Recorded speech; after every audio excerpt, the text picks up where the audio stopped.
If you could see what I've seen, you would be smiling at her memory.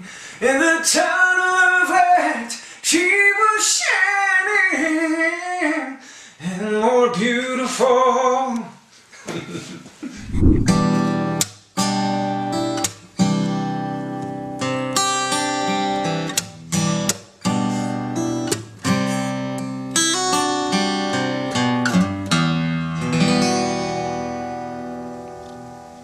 So that piece of music is called No Coincidence, and it was the first song that I ever wrote with Kaya.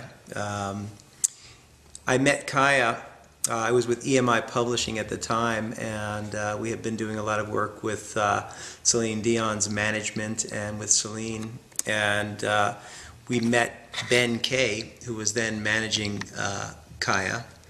And they brought him to New York, and I guess I expected something very different than what actually occurred, because you know, when he showed up at our doorstep, he was a very different person than what our perception of a pop star was.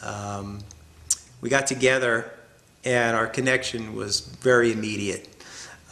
And it was very apparent that he was an intensely spiritual guy and had a lot more to offer than just a very simple message. So I don't know if our publishers and our managers were expecting what occurred, but we created a body of work at that time that was quite beautiful and quite special. The material really was kind of without bounds. It really was a very freeing experience. But each of the songs were directly written and came from direct experience in Kaya's life. It had tremendous resonance for us as well, because they were universal messages. The first song, No Coincidence, came about with our idea that the synchronicity in the universe, that things really don't happen for no reason, that there really is always a meaning and reason that they happen.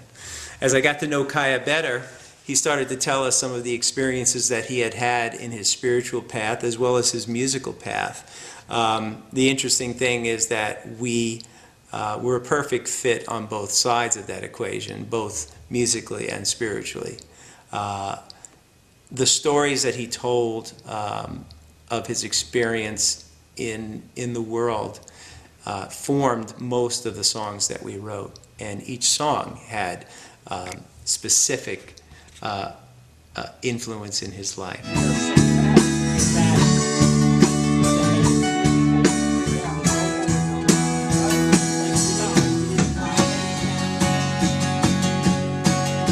You know, when I think of Kaya as an artist, and the lay of the land has changed so much these days as to what is perceived as an artist. To me, he truly is what I consider a real artist. So he's an inspired artist, and indeed, purely as a vocalist. If we take him just as a vocalist, he's been singing since he was 7 years old professionally, and has had so many incarnations as an artist. It's pretty incredible.